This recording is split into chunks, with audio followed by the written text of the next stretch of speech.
नमस्कार दोस्तों, education point में आपका स्वागत है। आ गया हूँ फिर से एक और नई वीडियो के साथ जो कि संबंधित होगी हमारी उत्तराखंड 10 मिनट शो सीरीज़ से। देखते हैं इसमें कुछ इम्पोर्टेंट क्वेश्चन को जो कि आपकी आने वाली परीक्षा में आपका साथ देंगे।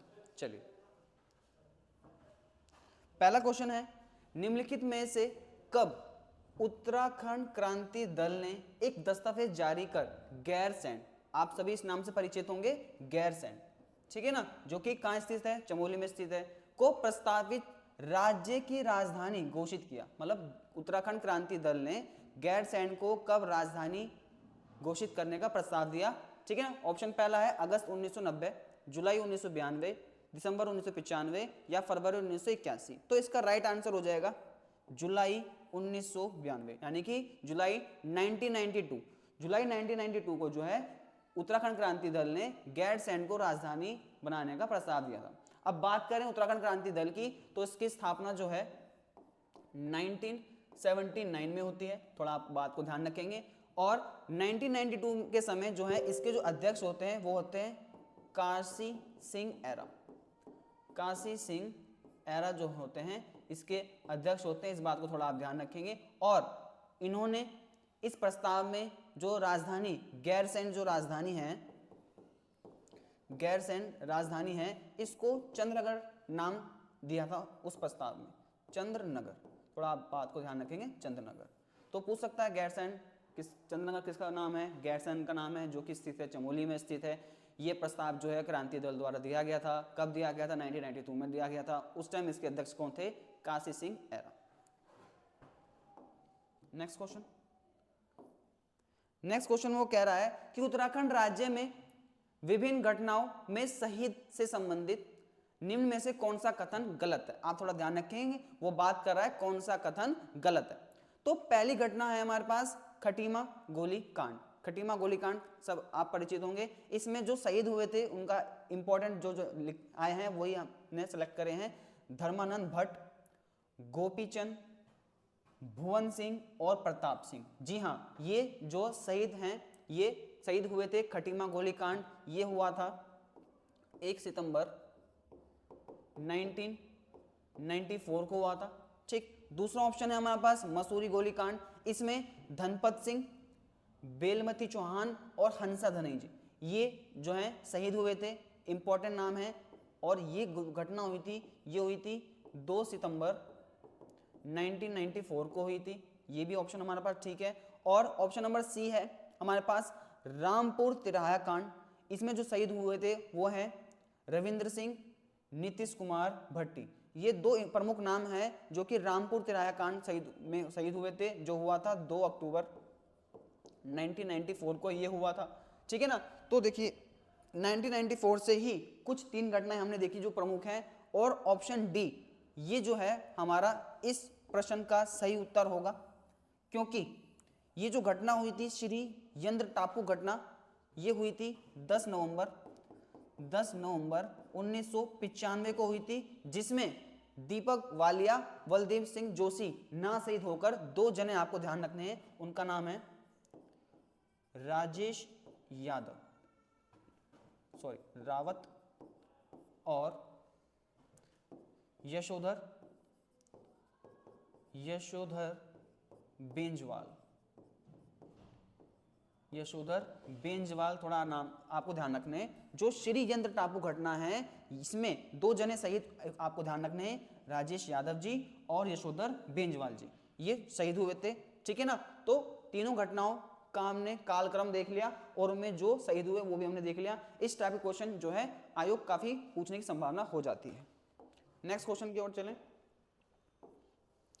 नेक्स्ट क्वेश्चन है, किसने जागृत गढ़वाल संघ, इंपॉर्टेंट थोड़ा ध्यान रखेंगे, जागृत गढ़वाल संघ की स्थापना कर गाड़ी सड़क जैसे विकास की मांग के लिए आंदोलन की। थोड़ा आपको ध्यान रखनी है। ऑप्शन फर्स्ट हमारे पास है प्रताप सिंह नेगी, दूसरा श्री देव सुमन, तीसरा मुकुंदीलाल और चौथा है जोत सिंह नेगी, ठीक है ना। तो इसके बारे में थोड़ा आपको जानकारी दूं तो इसका राइट आंसर तो हो जाएगा प्रताप सिंह नेगी, ठीक है ना। तो एक क्वेश्चन तो आप ये बना सकते हो कि प्रताप सिंह नेगी द्वारा जागृत गढ़वाल संघ की स्थापना की गई दूसरा ऑप्शन अगर डिस्कस करें, अन्य ऑप्शन डिस्कस करें तो श्रीदेव सुमन, आप सब परिचित हैं कि श्रीदेव सुमन जी द्वारा ही टिहरी राज्य प्रजामंडल की स्थापना की गई थी। दूसरा ऑप्शन है हमारे पास मुकुंदी लाल, इन्होंने तरुण कुमाऊं पत्रिका शुरू की थी 1922 में। फिर जोत सिंह नेगी, जोत सिंह ने भी एक इंपॉर्टेंट नाम है, जिन्होंने 1908 में कुली एजेंसी की शुरुआत करी थी, स्थापना करी थी। आई होप आपको समझ में आया होगा। चलिए नेक्स्ट क्वेश्चन की ओर। फिर अन्य क्वेश्चन देख लेते हैं। निम्नलिखित किस घटना का उल्लेख मुंशी प्रेमचंद, आप सभी इस नाम से परिचित होंगे, मुंशी प्रेमचंद द्वारा 23 जुलाई 1930 के हंस अंक में किया था। जो है इनकी जो पत्रिका है हंस, उनमें जो है निम्नलिखित में से किस घटनाओं का वर्णन मुंशी प्रेमचंद द्वारा किया गया था, इसको थोड़ा देख लेते हैं। तो पहला है हमारे पास पेशावर कांड, दूसरा अल्मोड़ा नगर पालिका घटना, तीसरा है हमारे पास असहयोग आंदोलन, चौथा है सल्ट की घटना। तो इसका जो राइट आंसर हो जाएगा वो हो जाएगा पेशावर गोलीकांड। पेशावर गोलीकांड के बारे में आपको बताऊं तो पेशावर गोलीकांड जो है 23 अप्रैल 1930 को हुआ था। थोड़ा ध्यान रखेंगे, पेशावर गोलीकांड कब हुआ था? 23 अप्रैल 1930 को हुआ था। इसमें जो गोली चलाने के आदेश थे वो दिए गए थे कमिश्नर रिकेट के द्वारा। थोड़ा आप ध्यान रखेंगे, कमिश्नर कौन था? वो रिकेट। और ये घटना कब हुई थी? ये घटना हुई थी 23 अप्रैल 1930 को, ठीक है ना। तो घटना आपने देखा, गोली चलाने के आदेश किसने दिए हैं वो आपने देखा, और इस घटना का वर्णन जो है प्रेमचंद जी द्वारा हंस अंक में किया गया। इसको थोड़ा आप ध्यान रखेंगे, ठीक है। चलिए नेक्स्ट क्वेश्चन। नेक्स्ट क्वेश्चन काफी इंपॉर्टेंट क्वेश्चन है, इसको थोड़ा आप ध्यान रखेंगे। देखिए नेक्स्ट क्वेश्चन में क्या कह रहा है कि निम्नलिखित सूची 1 और सूची 2 को हमें मिलाना है, और इस तरह आप देखेंगे पत्र दे रखे हैं जो कि आयोग का भी पूछ सकता है, और यहां दे रखे हैं उनके संपादक। तो पहला पत्र है गढ़वाली पत्र। आपको बताऊं तो गढ़वाली पत्र जो है ये 1905 में शुरू किया गया था। किसके द्वारा किया गया था? तो आपको ध्यान रखना है, ये गिरिजादत्त नैथानी जी द्वारा शुरू किया गया था। दूसरा है करम भूमि। करम भूमि का ईयर आपको बताऊं तो 1939 में इसको करम भूमि पत्र को शुरू किया गया था। किसके द्वारा? ये भक्त दर्शन, थोड़ा आप ध्यान रखेंगे। फिर एक पत्र है शक्ति। शक्ति इसको शुरुआत की गई थी 1918 में, ठीक है ना। आपको पता होना चाहिए कि अल्मोड़ा अखबार के बंद होने जाने के बाद शक्ति पत्र की स्थापना किसने करी थी? बद्रीदत्त पांडे जी द्वारा की गई थी, बद्रीदत्त पांडे जी द्वारा की गई थी। और एक अन्य पत्र है देवभूमि। देवभूमि पत्र की शुरुआत जो है 1953 में किसके द्वारा की जाती है? राम प्रसाद बहुगुणा। आप थोड़ा ध्यान रखेंगे, राम प्रसाद बहुगुणा जी के द्वारा इसकी शुरुआत की जाती है। अब हमारे ऑप्शन कौन सा मैच कर रहा है इसमें? ए का 2 इसमें आ रहा है, फिर बी का 1, ठीक है, ए का 2, बी का 1, फिर सी का 3 और डी का 4, यानी कि ऑप्शन जो हमारा बी है ये क्या हो जाएगा इसमें? ये करेक्ट हो जाएगा। तो इस पत्र के आपको ईयर भी आपसे पेपर में पूछ सकता है, और इनके संपादक भी आपसे पूछ सकता है, और ये जो दोनों चीजें कवर कर दी गई। चलिए एक और क्वेश्चन देख लेते हैं।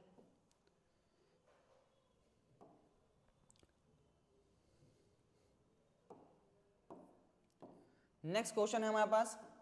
नेक्स्ट क्वेश्चन सेम वही सूची पर आधारित है जिसको हमें मिलान करके बताना है। सबसे पहला नाम आ रहा है इसमें त्रिभुवन राज। क्या आ रहा है? त्रिभुवन राज। अब ये जो सारे इधर आपको पता होना चाहिए कि ये सारे कैसे हैं? कत्यूरी शासक हैं, और उनके द्वारा किए गए कार्य को दूसरी सूची में दिया गया है। पहला है त्रिभुवन राज। त्रिभुवन राज जो है ये कार्तिकपुर परिवार के प्रथम परिवार से संबंधित है। जो कार्तिकपुर वंश है जिनको एक कत्यूर बोला जाता है, उसके प्रथम परिवार से संबंधित कौन है? ये त्रिभुवन राज। इन्होंने क्या इंपॉर्टेंट काम करा था? इन्होंने जो है व्याघ्रेश्वर मंदिर, ठीक है ना, व्याघ्रेश्वर मंदिर के लिए जो है भूमि दान किया था। फिर दूसरा है निम्बर देव, काफी इंपॉर्टेंट राजा है। निम्बर देव ने जो है क्या कार्य किया था? उन्होंने जो है जागेश्वर में विमानों का निर्माण करवाया था। विमानों का मतलब उसके स्ट्रक्चर, उसके स्ट्रक्चर संबंधित मिलती जुलती संरचना का निर्माण कौन कराता है? ये निम्बर देव कराते हैं। दूसरा है इष्टगण देव। इष्टगण देव इंपॉर्टेंट राजा है। क्यों? क्योंकि इन्होंने लकुलिश मंदिर का निर्माण कराया था, ठीक है ना। थोड़ा आप ध्यान रखेंगे, नव दुर्गा मंदिर, लकुलिश मंदिर निर्माण इष्टगण द्वारा किया जाता है। फिर आता है नाम भूदेव। तो हमारे पास एक ही ऑप्शन बचता है, वो है 3, यानी कि भूदेव जो है बैजनाथ मंदिर का निर्माण में सहयोग करता है। ठीक है ना। बैजनाथ मंदिर के निर्माण में सहयोग किसके द्वारा किया जाता है? भूदेव के द्वारा किया जाता है। तो कौन सा ऑप्शन मैच कर रहा है? ए का 2 है, ठीक है ना, बी का 1, ए का 2, बी का 1, सी का है हमारे पास 4, सी का 4 और डी का हमारे पास है 3, यानी कि इसका जो है ऑप्शन बी क्या हो जाएगा? करेक्ट हो जाएगा। ऑप्शन बी क्या हो जाएगा? करेक्ट हो जाएगा, ठीक है ना। त्रिभुवनराज व्याघेश्वर मंदिर, निम्बरदेव जागेश्वर में विमान निर्माण, ठीक। फिर इष्टगण ये है आपका लघुलिच मंदिर और भूदेव जो है बैजनाथ मंदिर, ठीक है ना। थोड़ा इंपॉर्टेंट बात आपको ध्यान रखनी है, इसमें थोड़ा आपको बस एक बात ध्यान रखनी है कि ये जो विमान है ये मंदिर से संबंधित है, आपको ये बात गौर करने योग्य है, ये विमान उड़ने वाला विमान नहीं है। नेक्स्ट क्वेश्चन है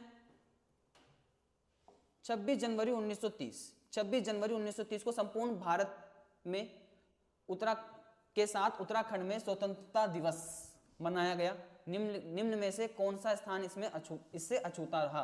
तो आपको सबको पता है कि कांग्रेस द्वारा पूर्ण स्वराज की मांग की गई थी लाहौर अधिवेशन 1929 में, जिसमें जो है उन्होंने बोला था कि 26 जनवरी को ही हम क्या मनाएंगे? स्वतंत्रता दिवस मनाएंगे, जिसको देखते हुए आप सबको परिचित होंगे कि 26 जनवरी 1950 को हमारा संविधान लागू किया गया, जबकि हमारी आज़ादी हुई है 15 अगस्त 1947 को, ठीक है ना।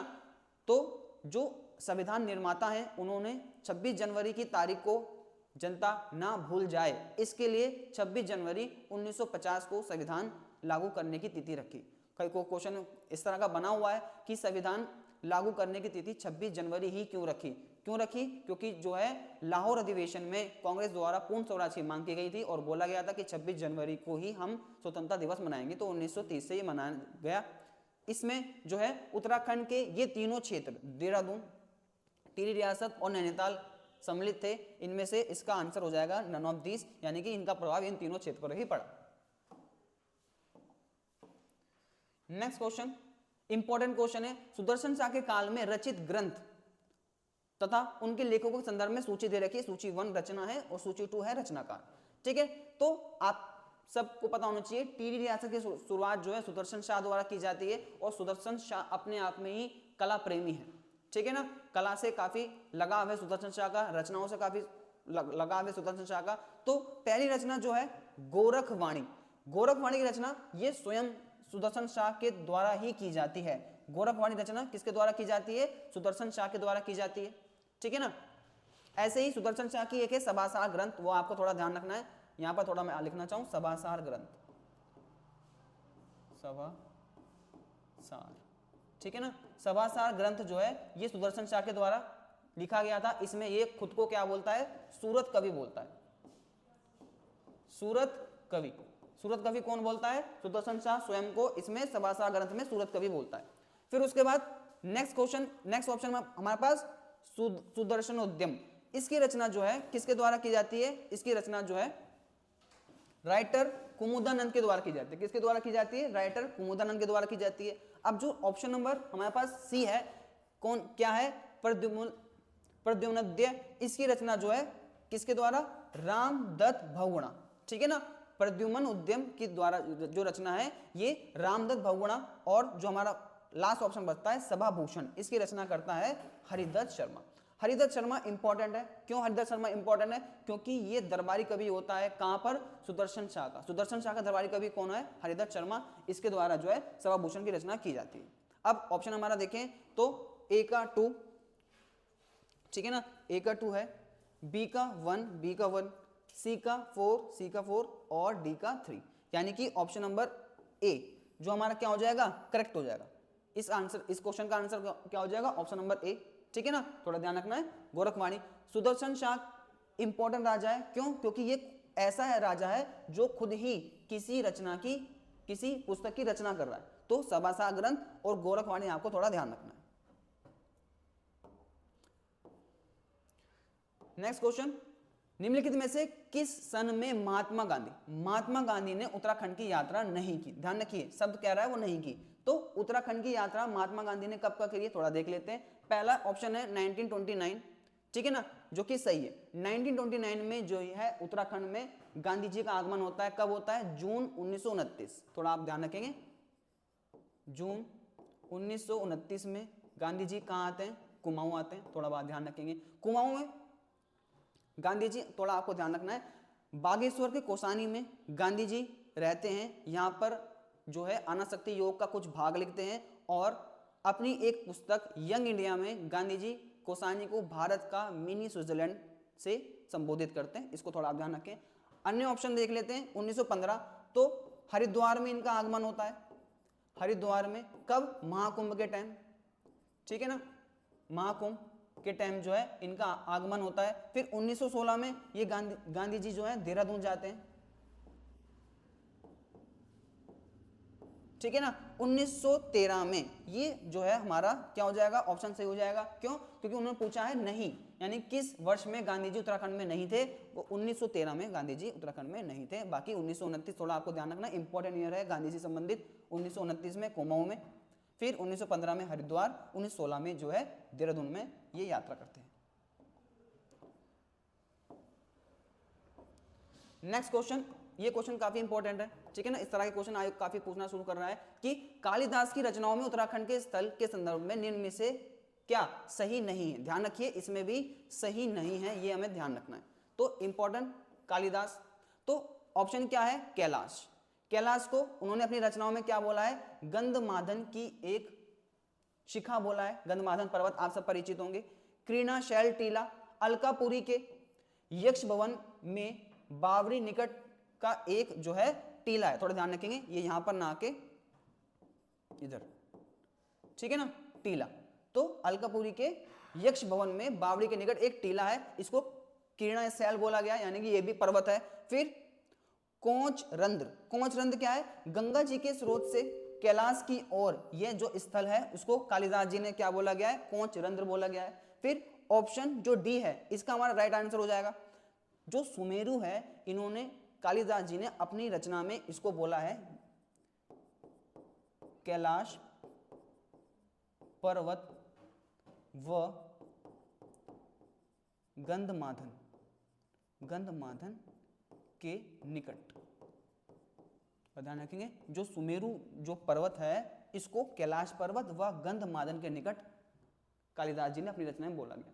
कालिदास की कुछ इंपॉर्टेंट रचनाओं को आप थोड़ा ध्यान से रख सकते हैं, जैसे कि ऋतु संहार, अभिज्ञान शाकुंतलम, ठीक है ना, मेघदूत, रघुवंश महाकाव्य, मल्लिका अग्निमित्रम, ये कुछ इंपॉर्टेंट रचनाएं कालिदास द्वारा रचित हैं जिसमें उत्तराखंड का वर्णन हमें देखने को मिलता है। आशा करता हूं आपको वीडियो अच्छी लगी होगी। धन्यवाद।